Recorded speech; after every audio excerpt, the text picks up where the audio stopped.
Good day, good people. My name is Brad King, and you are watching and listening to the Downtown Writer's Jam video podcast, which is part of the Solid Listen podcast network. We're coming to you from deep inside the Jam bunker on a lovely and crisp fall day. It is our last day with Ruby the Boarder. By the time you are seeing this, she will be gone, although you will hear her in today's program. Super excited. I have Dan Sanders on the program, and his book, The Loop, is out now. So Dan, is one of those writers that doesn't have a big social presence, short bio, Twitter locked behind whatever. And I do very little research on this program. So even if he had a bunch of stuff, I wouldn't really have done much looking around. But I usually do enough so that I kind of know where I want to get to. And today I didn't. And as it turned out, I didn't have to, because you're going to hear our paths crossed out. This is going to be one of them West Coast shows, one of those Northern California shows, one of those GenX shows. We got a lot of people and life stuff in common. So that was really great. I had a good time, sort of exploring the life of a DIYer and sort of the end of this era of this sort of pre-social DIY stuff that exists today, but just exists in a different way. Dan is a writer of short fiction, essays, and vending machine repair guides. I've always told folks the most money you'll make as a writer is as a technical writer. It's just the truth. His writing has appeared in the forthcoming in Hobart Split Lip magazine, which is a big thing, OK Donkey, the Hong Kong Review, and, as he says, wherever fine vending equipment is sold. He lives out near Pennsylvania, or near Philadelphia, which we talked a little bit about. And The Loop is his first novel. So before we get to him, and it's well worth the wait, we got a little bit of business, as you know. The video podcasts out every Monday and Friday. You can find them on the Solid Listen Network YouTube channel, or you can see the video over at thewritersjam.com. The Jam, our hour-long show, is out every Wednesday. All of the audio from all of our shows are on the Jam podcast channel. So you should get yourself subscribed so you never miss anything that we do. But there's two other things that you can do for us. The first, if you know book lovers, if you know people in your life that love reading books and are always trying to figure out what to read next, tell them about the show. That's the biggest thing you can do for us. And leave us a review, either over at the Apple Podcasts or the Facebook page at the Writer's Jam. While you're at our website, if you happen to go there, you can see book reviews of books that we're reading. You can click on the bookshop link and buy books from local and independent bookstores across the country. Sign up for our monthly newsletter. Maybe most importantly, you can support everybody on the Solid Listen Podcast Network for just a couple bucks a month. You get bonus episodes, commercial-free episodes. Malls and Nicole are doing all kinds of stuff. There's so much going on for $5. You get a lot of content, and the network is bigger and bigger. I feel like every month we grow. So there's a lot of good stuff to be done at the website. You can help us out with the reviews. Make sure you're following everything we do. I appreciate you coming and spending a few minutes with us here in the bunker. I hope that you're going to have a good holiday. Thanksgiving can be tough. So I hope that it goes well for you, and I hope that you're taking care of yourself, and I hope that you're taking care of each other. And I hope that you will sit back for the next 35 minutes or so, whether things went well or not on Thanksgiving. You can escape a little bit with my conversation with Dan Sanders. All right, cool. Yeah, I was in Oakland for about 10 years. Okay, so I was right on the border. What were you doing there? Well, I moved out initially to wrap up college. I had an internship that I needed to get done, so I went and interned with McSweeney's, and then I just no shit. I was like, yeah, so I was gonna stay there for a year, and then I stayed there for 10. Yeah, I loved it out there, and then it just got to be too expensive, and so we moved back. Well, there's probably 100% chance that we know the same people. I went to graduate school for journalism and worked at Wired. Okay.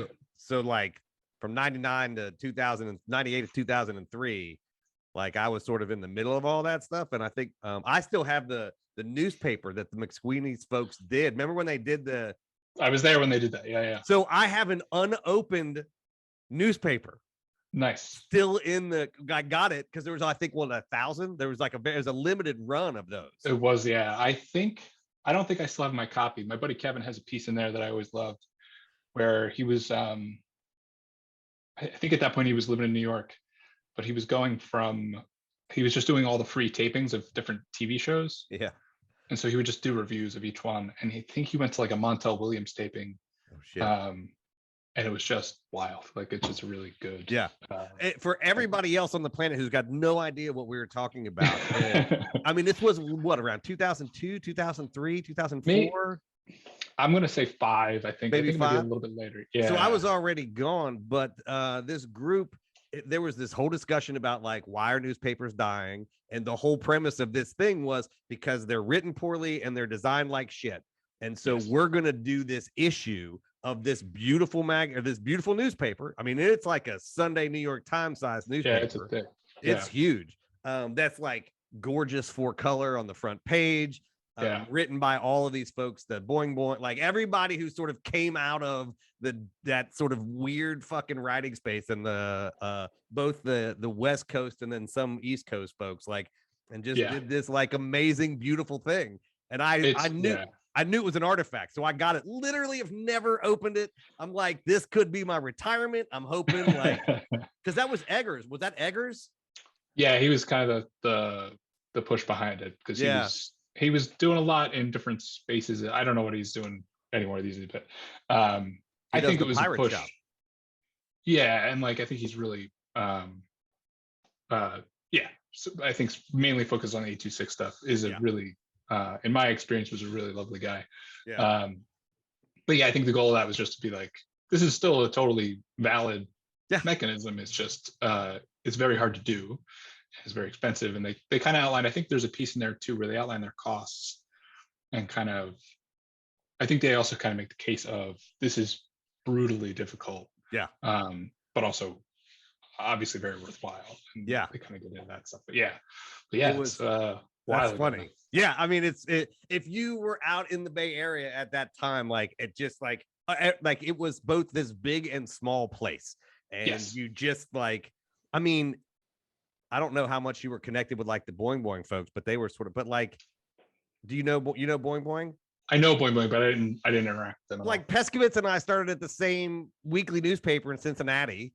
Like, I introduced Jenny to them, and like she was writing for me at Wired, and then no kidding. To the Boing. Yeah, it's like, it's really, it's just one of those that Frauenfelder was like, he was a Wired guy. So like that scene was both like, if you're in it, and I've had a few people from that time, you're like, it was both fucking amazing and transformative, and it felt giant. And then you get away from it and you're like, it was 12 people. Oh yeah. Well, like when I went out there, I was really thinking, again, like I was just like, I was interning and I kind of got to be friends with everybody and overstayed my welcome, I think. But me too. But like, it really was like, when I went out to intern there, I just assumed it was like this big kind of mechanism, because it was so impressive to me as an outsider or whatever. And I went out there and they were behind the pirate shop. Like, it was like they had like a little 10 by 10 space or something, not even that. But it was cool because we just sit there, and then Sarah Val would stroll through, and there's like all these kind of luminary people, or people I really looked up to, would just kind of be there all of a sudden. And for those that don't know what the hell we're talking about, it's 826 Valencia, which is in the Mission, I think, right? Yeah. They're like Mission-esque. Yes, 19th and Mission. Or no, I'm sorry, 19th and Valencia. Valencia, because it's 2 streets down. And now there's a bunch of them. There's one in every town almost at this point. Yeah, I mean, like at the time, it's a pirate shop in the front, but it's a literacy program that now is sort of a nonprofit, and there's one here in Pittsburgh. Like, it's replicated. I mean, it's one of the 2 big literacy programs that exist in cities. There's sort of 2 models, and that ended up being one of them. And it was started by Dave Eggers, who wrote, I always get it backwards. Is it a staggering work of heartbreaking genius or a heartbreaking work of staggering genius? The second one. That's what I always, and like the joke of like, I hated that book so much. I hated it. But he was also part of like Might magazine. Like, he was part of this whole thing, right? And like, so I was like, God damn it, like, I really fucking like what he does, but I don't like that book. But like everything else I do, like he's done, I'm like, shit, that's really awesome. Yeah, he's a sharp guy. That book, my stepmother got it for me, and she was like, I just read the opening chunk of this, and she's like, it really reminded me of you for whatever reason. and she gave it to me. And I had a kind of a similar thing. Like I liked the book, but the copy I had was like, he did this long-winded introduction, like not long-winded, but the writing in that was so fun and like really funny. And obviously the book's kind of depressing. But the opening intro thing was like, oh, this guy's doing something at least in the ballpark of what I like to think that I do when I, so I just really loved his like tone, and just he was really goofy and kind of messed with the pages a little bit, and kind of so that book was like the only, randomly thought about the other day, because I think it's just one of those things where I guess that book kind of changed my whole life. I mean, you hear it a lot, right? Well, he just has a new one out. That's probably why, right? There's something in the last year, I think, that he wrote that came out. So his name has sort of popped back up. And if you're of that time, and again, this is sort of like dude writer stuff. So like, we get further away from it and we're like, well, it's a certain kind of aesthetic and a certain kind of writing, but his name doesn't really, it didn't sort of make the leap, right? Like there's the David Foster Wallace and there's all these folks. And he really was sort of this vestige of this sort of weird cyber techno DIY fucking indie weird shit that sort of ended in the 90s. And then this whole new crop of people came in doing this other thing, but he was sort of like the champion of that style of thing. And just do your own weird thing. And and I think he sticks to his guns too, because a lot of the stuff like he releases through larger publishers and stuff, but I didn't pay too much attention, right? But always was really vocal about supporting different things. Like the newspaper was something, but he also ran Best American Non-Required Reading while I was there. And it's crazy. Worked with high school kids, and like to watch him work with again, like a big shot writer guy. And these kids would run all over him, and he would really, consider their viewpoints and would like talk to them like equals. And he was, to me, it was super impressive and good dude. It's such a strange time. Like that time is that, like I was at Wired, so I covered entertainment. So I was covering music, movies, like at the time when it all transformed from analog into digital. Like I was at the biggest magazine writing about the thing that like everybody wanted to read about. And I've told folks, like, it is really hard if you weren't in the Bay Area at that time. You don't even have to be a Wired. That time was just sort of before the tech broy. Like San Francisco was still livable. Like artists sort of ran the place. There was a big LGBTQ community there. It was really this fascinating place. And then Oakland was going through this sort of Jerry Brown, like knocking down houses and building like live workspaces, and Jack London Square with like, it was just this fucking cauldron of stuff that you get away from it. And like I don't know if you have felt this as you've gone, but like that, as I've looked back on it, is like that shaped a lot of my thinking, how I write, what I love, like how I approach the business of writing. Absolutely. It's also why I don't live there anymore in some spaces, because it got away from that so much, and it became, it became what it became. I still love Oakland enormously. Like I still have people I love there and stuff, and would love to go back, but it's definitely different. Like my wife and I go back from time to time just to kind of, go, we get homesick kind of a thing, go to Point Reyes, go hiking, that kind of stuff. And the rate at which it changes is wild. It's crazy. And like when we lived in Oakland, it was one of those, it was like, I came along in Oakland later on, but just the rate of change is really staggering, where it's just like it was kind of like a little bit not shaky, but just like it felt like a place where people lived. And then I think Uber is building headquarters like where like a couple blocks from the BART station stuff. It just like it's a very much more different. Like Piedmont was this weird sort of like rich white part of Oakland, and then Oakland, like the school district, had like 100 languages spoken in it, and now it's sort of is the suburb. And I've told people, like in Chinatown in Oakland, when I lived there, the street signs were not in English. Like the street signs were in Chinese, and people would be like, "How do you live?" And I'm like, "Same way everybody else lives. You just like you figure out like that's the street I need to go to." Like, and I feel like it's sort of, I mean, I haven't been out there in a while, but like it sounds like it's been sort of suburbanized of like the Bay Area. Like that is a place that like people were moving because it was affordable, and now it is changing into this other place. I mean, we moved back east about 5 years ago now, I suppose. Oh, so you were out there for a lot of that.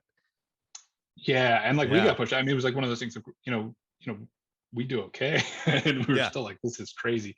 So we were living kind of just on the edge of Oakland as you go across to Alameda.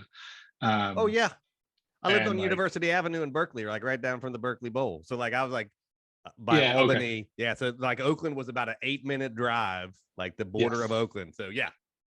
Like not too far. And like it was, again, loved it so much, but just got to be like, you're paying like, and I'm sure these numbers are quaint at this point, but we're paying like, $2,000 a month for rent. We were living in a loft, and it was just it got like, why don't I own a house? Like I'm paying house money for a not house. Yeah, so that's kind of what we went up doing, was like, we can move back, buy a whole house for what we pay, which is exactly what happened. We pay less for our house than we did for our loft, and got a dog, and we had space and that sort of stuff. So it was just like it became difficult to be a person in that area. Yeah, it is, but like we've said, like that is I probably had a half a dozen people like Larry Smith, who does 6-word memoir, and like, all these folks that were out there that was just like, it's like, you wish you could go back and tell like 26-year-old me, like, this is the sort of Gen X, this is it. This is the West Coast Gen X weird shit that you've been looking for your whole life.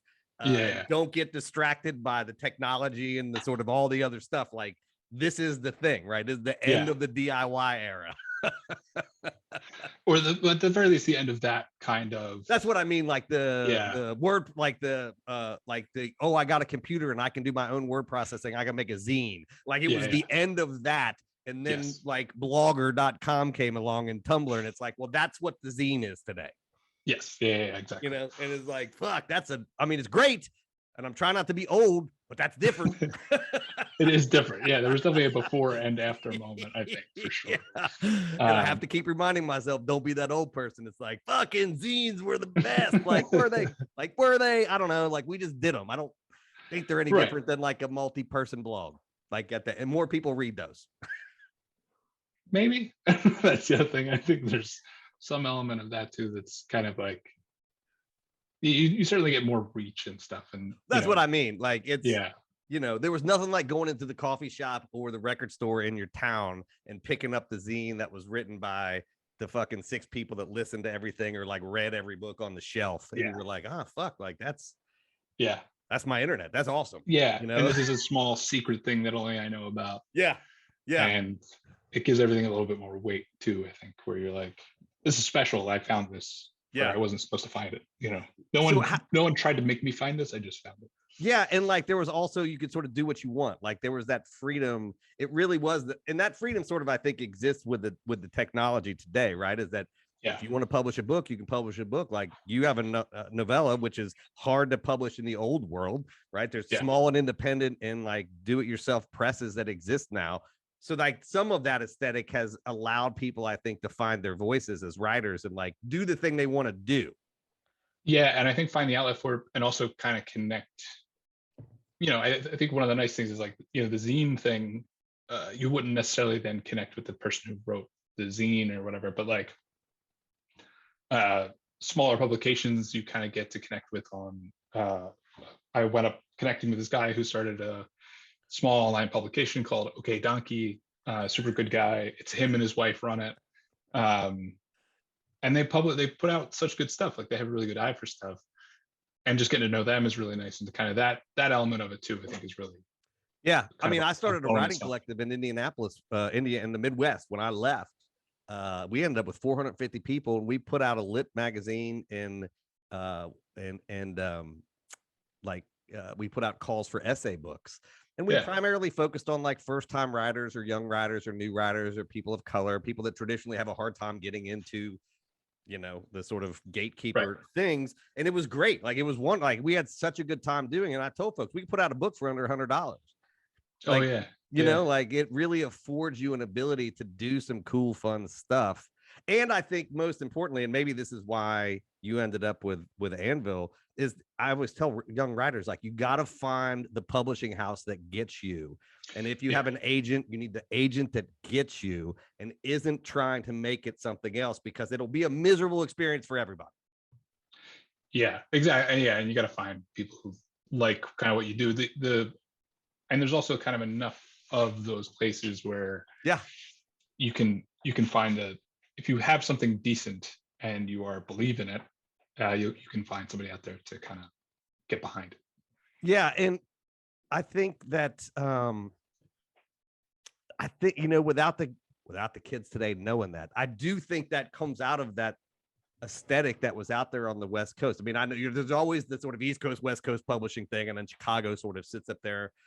But like the aesthetic of this small do-it-yourself, like you said, like you think of Eggers as this thing, but if you know where and how that stuff was being done, I mean, Wired was put out initially like same way. Like it's just Yeah, a right. They little were fucking small house. Like, small shop, right? Yeah. yeah, like, and so you Yeah. sort of like that becomes a place that you feel like is a viable thing for you to do. Like, is that how you ended up? Like, is that sort of what you were looking for when you were doing the book? So Or the did you anvil have an thing, idea? so no, that all came about because it was a goofy contest. Like it was like a thing where I had kind of the starting of an idea, and again, like that kind of strange factor of there's like this write a book as quick as you can. So I when I was in Oakland, I spent a little time working at National Novel Writing Month, and then I found out about 3-day novel contest, which is like an even shorter thing. So I've always kind of appreciated those like weird kind of I don't know, like Oulipo-y kind of challenges and people that think about writing a little bit different. So I latched onto the 3-day novel thing, and then won, which was not part of what I was expecting. I like that winning was not part of my plan. No, not at all. I was mainly using it as like a prompt or a generative thing, like yeah. just to buy myself a weekend to write. And then yeah, so I had an idea that I really couldn't shake, and just kind of bought a weekend to focus on it, and then wrote it in a really bad motel, and which is the best. Which is the best. It smelled like cigarettes, and I mean, yes, it was bad. Maybe pee or something. Yes, and an undiscernible third smell of kind of all of those things. This is the Spinal Tap. Like, some things are better left unknown.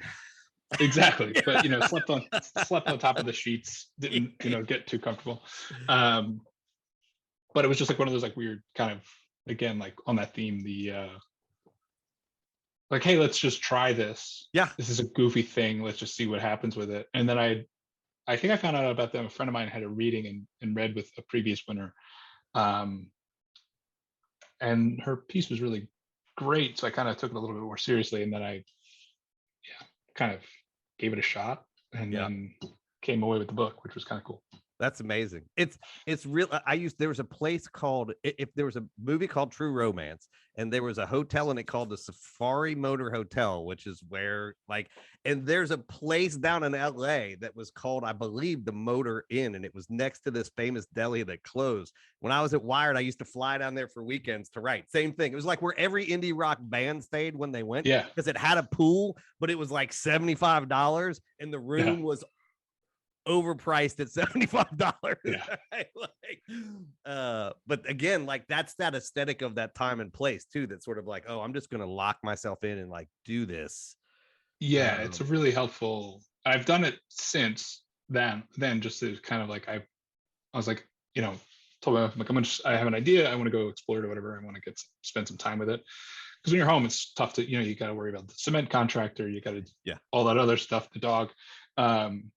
Yeah, so it's definitely helpful if you have the kind of resources to do it, but there's always like some shitty hotel near everybody that you can kind of escape to. And like here in Pennsylvania, there's always like small cabins and shit you can find. Yeah. So where are you in Pennsylvania? I'm out in Pittsburgh. You're in Pittsburgh. Okay. Yeah. So we're just like, we're on the other side of the, I stayed in this side of the mountains with the rocks. Gotcha. Okay. But it's, like I can get to Athens, like, OU. I don't go to Bong Hill and shit like that, but like, there's hotels and stuff around there and state parks. You can get Hocking Hills hiking. Like, yeah. It's one of my favorite things to do is like, just take a long weekend and go, and don't take anything but like a computer and a book and like maybe a change of clothes. That's kind of like what it boils down to. Like, just really devote yourself to time. Like I think the same thing, like I ordered whatever the worst pizza I ever had in my life was nearby. It was just kind of like a local spot that was a couple doors down or whatever. And it's great because there's nothing else to focus on. And it's almost like any world that I can create in my mind right now is better than this motel. So I might as well focus. So yeah, that's always been like, since I've done it and it worked out, I've been like, oh, I should do that kind of more often. So I've been taking kind of more weekends out doing different things. It's so weird, like how long it takes some of us to find our writing process. Yes, especially if it doesn't align with what you assume to be the writing process. Right. Which is nobody's writing process. Whatever you assume the writing process is, 0 people do that. Yeah. If it did, we'd just have a class and we're like, here's how you become a writer. But there are all these sort of, it's a theme on the show. We talk about it all the time. Like, to be a lawyer, there's a process, right? Like, it's not easy. Class, law school, take the bar, blah. Be a doctor, it's not easy. Go to medical school, right? Do your residency, take the boards. To be a writer, it's like, I don't know. Yeah, that was kind of like, especially for like, I went to college in PA and went and they had a professional writing degree, which was just like in and of itself, like just this, like, it's entirely too vague to be a thing. But I fell for it and went through the program, and it didn't do anything. You don't learn anything. You know what I mean? Like, it's just such a weird scattershot thing. Well, if you wanted to do this kind of writing, you take this class or whatever. But it was such a survey course of different paths or whatever. And then as you kind of get older and you meet other writers, you're like, nobody did any of that shit. Nobody did any of that. Like figured it out. Yeah. Read and write a lot and edit. Like, whenever people ask me, I'm like, you need to read a lot, and whatever you write, you need to edit that like 10 times. Like, that's when you're a writer. Like, the first draft is actually not that hard, although that sucks too. But the 10th draft, that's when the fucking rubber meets the road, because then you hate everything. And so much, I think that so much of if that course existed, is to like, well, just do this until you hate yourself, and then if you kind of want to keep going, then you're kind of a writer. Like, where it's like getting over the emotional side of writing is still work on it. It's a huge thing for me forever. I ran a magazine course. When I did, they had 3 assignments that was given the first day. It was a feature, a profile, and like an opinion, like a column, but for like a national magazine. So like 5,000 words, 3,000 words, 1,500 words. You're going to do this. And you rewrote that shit all semester long. And at the end, you had to submit one to a magazine. So I was like, 3 assignments. You don't get a grade until the end. You want to be a writer? This is what it's like. Yeah. Only you'll never have 16 weeks again to do it. Right.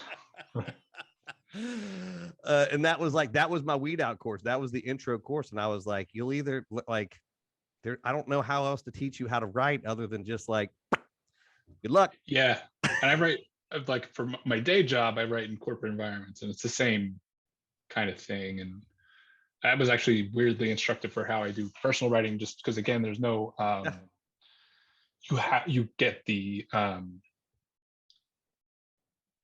not the specialness of it, but like you get like all of your like, oh, I love this is perfect as is, gets really worn away, and like you get to learn the editing process a lot more, and you like the rate of rejection is really high. Yeah, because you send stuff to people who sometimes, in some cases, I always think of it as like, I have like a Venn diagram of like who's good at writing versus like I write for engineers. Engineers are smarter than me, but they're not very good at writing. I write for the C-suite or whatever, and it's like, well, they're not as good at writing as me, but they are meaner, and their deadlines are sharp. Like you have like different people that you get feedback from. Yeah, and I feel like any kind of educational teaching somebody how to write is like, or something I wish I had done when I was younger anyway, was like get feedback way more often. Like, I treated it as this secret thing. Like when I was in Oakland, I remember talking to somebody who was like, I mentioned something about writing. I hung out with this person for like 7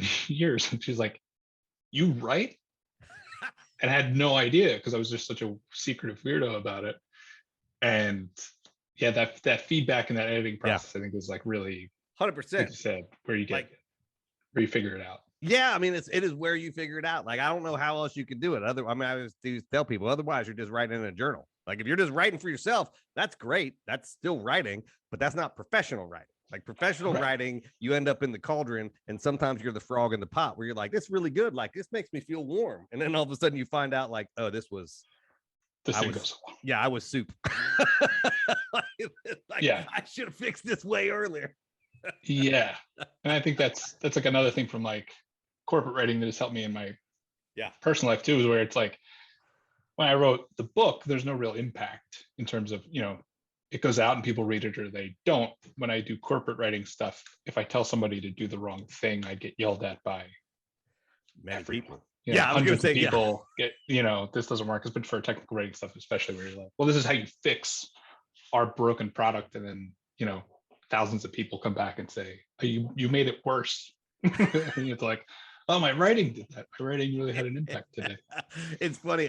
Then we'll get out of here. We'll talk about the loop. But like when I worked at Wired, I told people like part of the reason I quit was because every day I came in and had fuck you coffee. Like I'd get my coffee and I'd sit down and I'd open up my email and it was like 150 people that were like, fuck you. And I was like, that's a good way to start your day. I imagine the tech specific audience has a lot of that as well. Oh man, I was a Microsoft shill and an Apple. I was going to say Apple fanboy at Wired. Yeah, I'm sure you got that. I was not. I know. I have a huge issue. I mean, I'm using the Mac right now, but I had a huge issue with Steve Jobs and the way he sold people's IP and their privacy so that he could make his way in the entertainment industry, like whole thing. So like anytime I'd write anything about Microsoft or Apple, the Apple kids just came out and literally were like, fuck your mother, fuck your family, like you are stupid. And I was like, it's 8:30. I read a fair bit of tech journalism, and it's always depending on the article, it's either like you said, Microsoft shill, Apple fanboy, or Tesla gets it a lot as well. Like I was writing about little audiences. I was writing about games, so like if I wrote an Xbox thing, then the fucking Nintendo came for me, and it's just like Jesus Christ, like guys, I don't do any of these things. I use open source stuff. Like, come on. Like, I'm just trying to like tell you what's going on. So the loop is out now. Yes, sir. It is. Yeah. You can go and find it out in the world. And I always tell people go to Anvil Press because they're going to get that's the way to go. The small presses always get more money and it's more bang for their buck. It take you an extra couple days, but the fuck post office doesn't work anyway. So you're going to wait a few days anyhow. If you're waiting a few days anyway, and to be fair, I think when I ordered stuff or when my family ordered their stuff from Anvil, they got it quicker than other folks did. Yeah, I'm sure. Their partner website. So because those people are like out there packing those books the day they get the orders, man. Like that's small press. Got them on the shelves. Do the work. Yeah. Yeah. And they're super good people and it's nice to support them there. If you're also in general, if you're not familiar with Anvil Press, check them out. They publish a lot of good stuff, and I'm assuming active. And I want you give me the synopsis, and then I want to talk about Anvil Press, and then we'll get out of here. But like, give it because it's a sort of a weird synopsis. Yeah. So the premise of the book is there's a guy called Alan. He is walking in the woods, and he may or may not be dead. And it cuts back and forth between the woods and scenes from his life, where he is a not so great guy. So it kind of cuts back and forth between those two spots. And if he kind of deviates from the path in the woods, he blacks out and starts again. Hence the name of the book, The Loop. Yes, the book, The Loop, where he is endlessly walking in the woods. It is a well-named book. Yeah, it's there's a couple of loops out there that published last year too, which was funny. I should engage with those guys some way. Sounds like an AWP panel. Yeah, that's not a bad idea. Actually, I should contact them about that. There you go. I'm really good. Look, man, I came out of that world. Like, you got to sell this stuff. Yeah, which is not always my forte, but yeah, that's actually the AWP panel is a pretty good idea. Yeah, that's a free one from me to you. I'll think about that some. I think that might work. All right. Well, The Loop is out now. You guys can get that wherever the books are. You should go to Anvil Press and get them. Dan, it was really wonderful to talk to you. And the best part about it is I had no idea we had that connection. Yeah, no, neither did I. That's always good to connect. Well, there you have it. That was Dan Sanders, whose book, The Loop, is out right now at the did not realize going into this that we had all the connections that we did, but it is always lovely to catch up with that GenX West Coast, Northern California vibe thing that was going on out there. It's just such a weird thing. And for those of us that lived through it, it's nice to revisit that. Before we get out of here, just a couple reminders. Do those 2 things we talked about at the top of the show. The first, if you like what you heard, you got some book lovers in your life, tell them about the show. Second thing, leave us a review, either on Apple Podcasts if you got an iPhone, or over to the Facebook page at The Writer's Jam if you don't. Don't forget to check out all the other programs on the Solid Listen Podcast Network. Nicole and Malls are growing the shit out of what we're doing here. And the flagship, Mother May I Sleep With podcast, is hosted by our Solid Listen Podcast queen, Molly McAleer. Don't forget the video podcasts come out on the Solid Listen Network YouTube channel. You can also catch the audio wherever you listen to the Downtown Writers Jam. And that comes out every Wednesday. The surest way not to miss anything we do, get yourself subscribed wherever you listen to podcasts. And remember, you can always catch us on Twitter and Instagram at The Writers Jam. Until the next time, we'll see you around the internet.